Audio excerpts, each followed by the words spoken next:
अस्सलाम वालेकुम everyone, welcome back to schooling ruling. आज हम ये स्पेशल टॉपिक लेके आए हैं which is about patients with burn injuries. अगर आपको आपकी किसी यानी को अल्लाह ना करे कोई बर्न इंजरी हो गई है, मतलब जल गया है जिस्म, कोई इस तरह का मसला हो गया, सिवियर हो गया ज़्यादा, तो हम उसमें न्यूट्रिशन का क्या रोल प्ले कर सकते हैं, उसमें ऐसा क्या कर सकते हैं कि उनकी हेल्थ में और ट्रीटमेंट में बेहतरी आए। ठीक है, तो चलिए हम आगे बढ़ते हैं और लर्न करते हैं इस बारे में।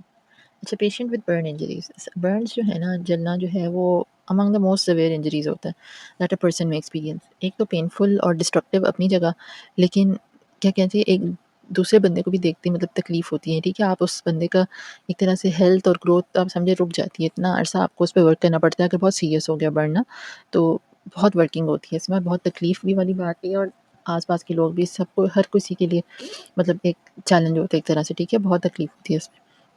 अच्छा, अब इसमें ये चीज़ है कि इसकी जो इफ़ेक्ट है हेल्थ पे, वो वही बात है कि बहुत लंबा चलता है आफ्टर बर्न द फील। ठीक है। अच्छा, इसके कॉजेज़ क्या-क्या हो सकते हैं? बर्न ज़ाहिर है आपको पता चल रहा होगा नाम से, आग लग सकती है, उबलता पानी गिरना, कोई केमिकल बर्न्स भी होते हैं, कोई केमिकल से आपकी बर्निंग होगी, इलेक्ट्रोक्यूट होना या रेडिएशन की वजह से भी, ठीक है, हो सकता है। इसकी कॉम्प्लिकेशंस ये है कि आपकी बॉडी में जो है हाइपोवोलेमिया हो जाता है, वॉल्यूम का एकदम कम होना, ठीक है, इन्फेक्शन, ठीक है, जिसकी वजह से डिज़ीज़ और डेथ का रेट बहुत बढ़ जाता है। अच्छा, बर्न की क्लासिफ़िकेशन होती है, ठीक है? आप ये सोच रहे होंगे कि मतलब चूल्हे से हमें हल्का-सा हो गया, उस पे छाला पड़ गया, तो वो बर्न कुछ और है, और ऐसा बर्न जिससे आपकी क्या कहना चाहिए, खाल ही पूरी उतर जाए, तो वो बर्न कुछ और है, ठीक है? तो ये जो है हम आगे डिस्कस करेंगे। आपके पास फर्स्ट अच्छा, ये बर्न इस तरह क्लासिफ़ाई होता है, वही बात की जिस तरह how deeply it penetrates the skin, मतलब आपकी स्किन कितनी पेनिट्रेट हुई है, नीचे टिश्यू कितना डैमेज हुआ है। फर्स्ट डिग्री बर्न होते हैं, वो सिर्फ़ आपकी स्किन के ऊपर की लेयर है, जो एपिडर्मिस है उसकी ख़राब होने को होता है, ठीक है? पिंक या रेड से होते हैं, अक्सर ड्राई से होते हैं और तकलीफ दे, ठीक है? जैसे सनबर्न हो गया आपके पास।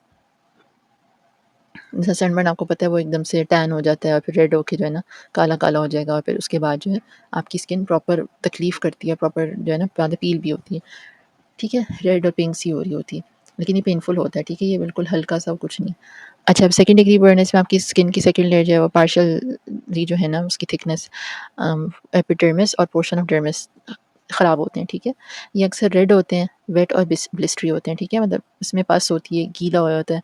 आप ये कह से ब्लिस्टर को हम क्या कहते हैं एक तरह से, ये छाला पड़ना, बड़े जो छाले होते हैं ना, और काफ़ी तकलीफ़ दे होते हैं क्योंकि इसमें नर्व एंडिंग्स आपकी एक्सपोज़ हो जाती हैं। आपको पता है नर्व एंडिंग से आपको पेन होता है, ठीक है? वो आपको पेन फ़ील करवाती है, तो जब वो एक्सपोज़ होती है तो उसमें बहुत तकलीफ़ होती है।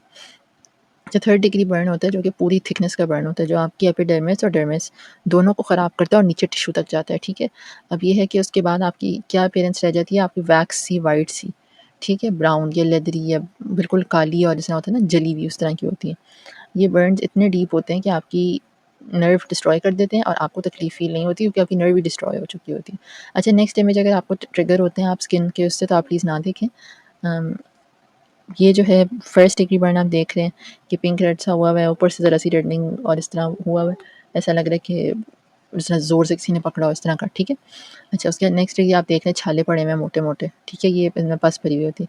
नीचे आप देखिए थर्ड डिग्री बर्न है, इसमें से आपको पता चल रहा है कि स्किन जो है ना ऊपर से जली हुई, उतरी हुई है, और ये जो है ना टिश्यू नीचे से ज़ाहिर है ख़राब हो रहे होंगे। अच्छा, ये भी बहुत सीवियर पिक्चर्स नहीं है, इससे बहुत ख़राब तरीन केसेज़ होते हैं, अल्लाह माफ़ करे कि सबको बचाए ऐसी चीज़ों से। तो ये काफ़ी सीरियस चीज़ है, इसको बिल्कुल भी आप लाइटली नहीं ले सकते, ठीक है? अच्छा, बर्न क्लासिफ़िकेशन में ना बर्न साइज़ एंड एडल्ट्स जो है, वो किस तरह कैलकुलेट किया जाता है, आपकी बॉडी के 11 हिस्से कर दिए जाते हैं, ठीक है? अच्छा, और एक हिस्सा जो है ना वो आपके 9% जो है ना total body surface area, TBS है, हम इसको शॉर्ट फॉर्म में लिखेंगे, तो उसमें जो है ना काउंट किया जाता है। अच्छा, जो हेड और नेक का रीजन है ना, सर और आपके जो गर्दन वाले और दोनों बाजू, ईच मतलब उसमें से वो इक्विवेलेंट होते हैं अबाउट 9% ईच। तो द फ्रंट टॉर्सो मतलब आपकी चेस्ट और नीचे एरिया, और बैक टॉर्सो कमर और नीचे एरिया, ठीक है? और वो बाकी एक-एक टाँग, वो अप्रॉक्सिमेटली 18% जो है ना ईच रिप्रेजेंट करते हैं। अच्छा, सिवियरिटी ऑफ बर्न जो है ना बहुत थिकनेस और अमाउंट ऑफ सरफेस एरिया में भी इन्वॉल्वमेंट का होता है। इसमें आपको, जो मैं आपको बोल रही थी कि टॉर्सो, बैक टॉर्सो क्या है, ये आप देख लें द पिक्चर में ना, इधर आपके पास शो हुआ। जब ट्रीटमेंट पे हम आते हैं, ठीक है, ये हम ट्रीटमेंट ले सकते हैं। इमरजेंसी मेजर तो फ़ौरन ये होता है कि जिस चीज़ से जल रहा है फ़ौरन उसको रिमूव किया जाए। कपड़े जल रहे हैं, फ़ौरन कपड़े उतारे जाएँ, ठीक है?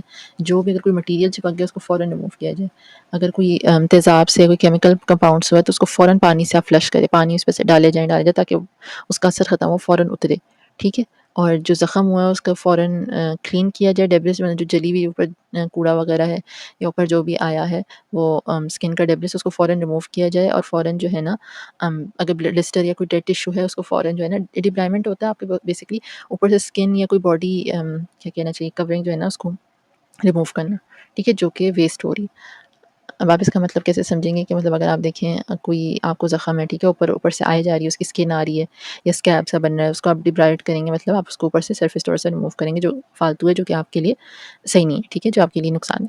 अच्छा, ये आपको मैंने ईज़ी उसमें एक्सप्लेन किया, अगर कोई मेडिकल के स्टूडेंट्स हैं तो समझ जाओगे मैं क्या कह रही हूँ, ठीक है। अच्छा, फाइनली जो है ना आपका सरफेस एरिया, जिसको एंटीबैक्टीरियल एजेंट या ड्रेसिंग या जो भी चीज़ उनके लिए वो बेहतर समझते हैं उससे कवर किया जाता है। इमीडिएट केयर जो है आपकी फ्लूइड रिप्लेसमेंट भी हो सकती है, क्योंकि आपके फ्लूइड लॉसेस काफ़ी होते हैं अगर आपकी स्किन बर्न हो जाए कंसिडरेबली, काफ़ी ज़्यादा, ठीक है। इमीडिएट ऑक्सीजन सपोर्ट भी ज़रूरत हो सकती है, मैकेनिकल वेंटिलेशन भी, क्योंकि बॉडी की मैंने जैसे कि बताया स्टेट बहुत ख़राब भी हो सकती है। पेन रिलीफ मेडिकेशन भी ज़रूरत होती है। इमरजेंसी मेजर्स में ये भी है कि आप वही बात कि वो रिमूव किया जाए सारी चीज़ें, ठीक है। पेन रिलीफ मेडिकेशन वगैरह भी ज़रूरी होती है आफ्टर इंजरी है जो भी है, ठीक है। अच्छा, मेटाबॉलिक चेंजेस क्या आते हैं? बर्न इंजरीज़ में ये होता है कि आपके पास ना अम, जिस तरह आपने पहले हमने बात की थी कि हाइपोवोलेमिया और मेटाबॉलिज्म वगैरह के लिए ना ज़्यादा हो जाए तो उसमें टिश्यू ब्रेक डाउन और न्यूट्रिएंट जो आपके है ना मेटाबॉलिज्म वो भी अल्टर हो जाता है। जिस तरह कि हमने पहले भी बात की थी कि आपकी बॉडी का एक तरह से पूरा ग्रोथ, हीलिंग, वर्किंग प्रोसेस सब कुछ हिल के रह जाता है, ठीक है। आप सोचें आपकी कोई चीज़ कवर कर रही है आपके और आप उसको कवर को फाड़ दें, तो अंदर कुछ बच पाएगा ठीक से? नहीं ना। तो वो सारी चीज़ें ना किसी न किसी तरह के तरीके से इफ़ेक्ट हो रही होती हैं, ठीक है। फिर आपका प्रोटेक्टिव स्किन बैरियर वही बात है पार्शियली डिस्ट्रॉय हो जाए, तो पानी और बॉडी हीट का मसला भी होता है कि वो एक तरह से रेगुलेट नहीं हो रही होती, ठीक है। सेकंड और थर्ड डिग्री बर्न्स में ये है कि प्रोटीन और माइक्रो न्यूट्रिएंट्स का भी काफ़ी लॉस होता है। ज़ाहिर है आपकी स्किन अगर जल गई है, तो आपके वो नीचे टिश्यूज़ भी ख़राब हो रहे हैं, तो उस वजह से भी काफ़ी लॉस होता है। और गैस्ट्रोइंटेस्टाइनल फंक्शन अगर उधर आस-पास आपके पास बर्न्स हैं एक्सटेंसिव, तो वो भी ख़राब होता है काफ़ी। अच्छा, अब इसमें कैसे हम न्यूट्रिशन केयर को अचीव कर सकते हैं, ठीक है? हमने क्या करना है, हमने नाइट्रोजन बैलेंस रखना है और मिनिमाइज़ करना है टिश्यू लॉसेस। मतलब हमारी पहली कोशिश ये है कि हम जो बचा है ना, अब उसको ख़राब नहीं होने देना, ठीक है? फ़ौरन आपने वही सारी जो हमने इमीडिएट केयर वाली बात की, उसको हमने करना है पूरा, ठीक है? अब न्यूट्रिशन में हम क्या लेकर आएँगे, अब हमें high calorie, high protein diet देनी होगी, ठीक है? लेकिन इसको भी काफ़ी क्या कहना चाहिए, इसमें इतना आसान नहीं होता कि आप बस देना शुरू हो जाएँ और वो बॉडी लेना शुरू हो जाएगी। जैसे कि आपने पढ़ा है गैस्ट्रोइंटेस्टिनल फंक्शन और सारे फंक्शन बहुत डिस्टर्ब्ड होते हैं। जिसकी वजह से मसला ये आता है कि हमें बहुत केयरफुली आहिस्ता-आहिस्ता इंट्रोड्यूस करानी होती है। अच्छा, इसमें एनर्जी की रिक्वायरमेंट हम कैसे कैलकुलेट करते हैं? प्रोटीन इंटेक जो है ना, वैसे हम नॉर्मली देखते हैं तो 0.8 से 1 टू 2 हम कहना चाहिए ग्राम्स पर किलोग्राम ऑफ बॉडी वेट होता है, लेकिन हम बर्न पेशेंट में 2 से 3 ग्राम सजेस्ट करते हैं, ठीक है? 20-25% ऑफ किलो कैलोरीज़ जो है ना, वो हम इंक्रीज़ कर देते हैं जिनके बर्न्स हो 10% टीबीएसए से ज़्यादा, ठीक है? इधर ये इक्वेशन दी हुई है, मेरा नहीं ख्याल आपको करने की ज़रूरत पड़ेगी क्योंकि प्रोफेशनल्स ही करते हैं, लेकिन ये आप जो है ना देख सकते हैं इसे। अच्छा, फिर आगे ये है कि जो बर्न्स इतने एक्सटेंसिव नहीं है, उनका प्रोटीन हम 1.2 तक रख सकते हैं, ठीक है? अच्छा, प्रोटीन इनटेक की एडिक्वेसी इस तरह हम चेक करेंगे कि हम चेक करेंगे कि बॉडी का नाइट्रोजन बैलेंस कितना है, ठीक है? कितनी सीरम प्रोटीन्स हैं रह गई हैं, क्या चल रहा है, ठीक है, अंदर बॉडी के। वुंड हीलिंग एबिलिटी कितनी रह गई है, ठीक है? ये सब उस पे डिपेंड करता है कि कितना सीवियर बर्न है, क्या इश्यू चल रहा है, कोई ज़्यादा मसला है, कम मसला है, वो सारे आपके उस पे क्लासिफ़ाई होगा पहले कि बर्न कितना है, डैमेज कितना है, फिर उसके हिसाब से आगे चलता है, ठीक है? माइक्रो न्यूट्रिएंट सप्लीमेंट्स भी ऑफ़न दिए जाते हैं क्योंकि ज़ाहिर है आपकी बॉडी इतना नुकसान उठा चुकी है, इतनी चीज़ें ख़राब हो गई हैं, तो उसके बाद जो है ना सप्लीमेंट्स की ज़रूरत होती है जो कि इम्यूनिटी सपोर्ट करे, फिर ज़ाहिर है वुंड हीलिंग, इम्यून सिस्टम के लिए ये सब चीज़ें ज़रूरी हैं। अच्छा, फ्लूइड नीड्स भी मॉनिटर की जाती हैं केयरफुली क्योंकि आपका हाइड्रेशन स्टेटस ख़राब हुआ होता है, यूरिन आउटपुट आपका उससे पता नहीं चल रहा, ठीक है? उससे फिर वो मॉनिटर करते हैं और फिर उसके बाद सीरम इलेक्ट्रोलाइट लेवल्स वगैरह भी आपके चेक वगैरह होते हैं और फिर उसके बाद वो आपको सजेस्ट करेंगे कि आपने इलेक्ट्रोलाइट्स लेने हैं, पानी लेने हैं, क्या लेने हैं, जूसेस लेने हैं और फिर क्या आपका यूरिन आउटपुट आपको पता चलेगा कि आप कितना इनटेक कर रहे हैं, ठीक है? और आपको आउटटेक मतलब आउटपुट जो है ना आपका कितना आएगा यूरिन का, ठीक है? ये मेडिकल सारी बातें तो इसमें आपको चेक करके आपको खुद ही बताएँगे कि अब आप क्या कर सकते हैं आगे, ठीक है?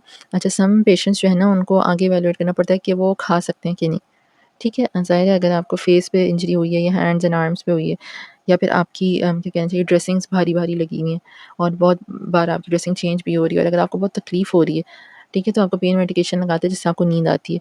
तो ये सब चीज़ें आपको कंसिडर करनी पड़ती है। ज़ाहिर है पेशेंट इतना वेल अगर नहीं है कि वो खुद कुछ खा सके, तो उसको हर वक़्त असिस्टेंस चाहिए होती है और ये सारे फैक्टर्स पे हमें नोट लेना होता है, ठीक है? अच्छा, पेशेंट जो कि खा सकते हैं तो उनको मोस्टली आप स्मॉल अमाउंट्स देते हैं जो कि वो ज़्यादा फ्रीक्वेंटली खाएँ, ठीक है? बजाए इसके कि आप एक भर के एक ही दफ़ा दे दें। आपको छोटे-छोटे मील्स करके उनको देना होता है और साथ ओरल सप्लीमेंट्स भी और न्यूट्रिएंट डेंस स्नैक्स भी देते हैं, ठीक है? जिस तरह आपके पास इंश्योर वगैरह आता है ना तो हम ये भी दे देते हैं ताकि अगर वो प्रॉपर्ली नहीं खा पा रहे तो एटलीस्ट वो पी लें चीज़ें, ठीक है? तो अगर बाकी ये है कि अगर वो बिल्कुल भी नहीं खा पा रहे तो फिर आपके ओरल फीडिंग्स और ट्यूब फीडिंग्स में ना डिवाइड किया जाता है, ठीक है? क्योंकि कुछ पेशेंट्स को गैस्ट्रोपेरेसिस या इंटेस्टाइनल इलियस जो है ना, वो पैरालिसिस वगैरह हो जाता है, ठीक है? मतलब बॉडी में सही काम नहीं कर रही होती, तो फिर उनको जो है ना नेज़ोएंट्रिक फीडिंग्स भी दी जाती है, मतलब नोज़ के थ्रू जो आप जैसे आपने देखा होगा डालते हैं ना, पाइप डालते हैं, उसके थ्रू भी फीडिंग्स देनी पड़ती हैं। ये सब इस पे डिपेंड करता है कि पेशेंट की कितनी हालत ख़राब है, उनको किस लेवल का बर्न हुआ है, क्या किस पार्ट पे हुआ है, ठीक है? तो ये मोस्टली वजह ऐसी कि आपके यहाँ की न्यूट्रिशन रिलेटेड इश्यूज़ ज़्यादा फ़ॉरेन मेडिकल इश्यू होते हैं, ठीक है? और उसके बाद जो है ना न्यूट्रिशनिस्ट को एज़ अ सपोर्टिंग उसमें आती है, क्योंकि ज़ाहिर है आपका इश्यू इतना बड़ा है, तो आपको एक अच्छी न्यूट्रिशन अच्छी अमाउंट में ज़रूरत होती है, ताकि आप जो है ना अपनी बॉडी की हीलिंग की तरफ लेके जाएँ और इसको बेहतर बनाएँ। ठीक है, आई होप आपको थोड़ी बहुत अवेयरनेस मिली होगी। ये ट्रीटमेंट की उससे बिल्कुल नहीं पढ़ाया मैंने, ठीक है? ये बिल्कुल इस तरह है कि आपको अवेयरनेस मिले बस चीज़ों की, ठीक है? क्योंकि एक इश्यू ऐसा है कि इसको आप घर पे नहीं सॉल्व कर सकते, इसमें बच्चे वगैरह स्टूडेंट्स भी खुद नहीं कर सकते इसको मैनेज। ये मोस्टली सीनियर डॉक्टर्स वगैरह खुद ही मैनेज करते हैं, ठीक है? और सीनियर न्यूट्रिशनिस्ट वगैरह देखते हैं इसको, क्योंकि इश्यू सिवियर होता है, आप बिल्कुल भी इसमें किसी किस्म का रिस्क नहीं ले सकते, या कोई कोताही बर्दाश्त नहीं कर सकते, क्योंकि पेशेंट बहुत क्रिटिकल होता है इसमें मोस्टली, ठीक है? हॉस्पिटल तक आ रहा है तो काफ़ी क्रिटिकल मसला होता है। तो आई होप आप सब अपना ख़्याल रखिए और अपने जो है कोशिश करें कि कोई भी इस तरह का एक्सीडेंट वग़ैरह ना हो कि जिससे ये आगे सूरत-ए-हाल निकले। लेकिन बस आप सब मतलब अपने लिए दुआ किया करें अपने घरवालों के लिए भी, ताकि इस तरह की चीज़ों से हम सब बचे रहें, एंड आई होप आपने आज सीखा होगा काफ़ी कुछ। टेक केयर, अल्लाह हाफ़िज़।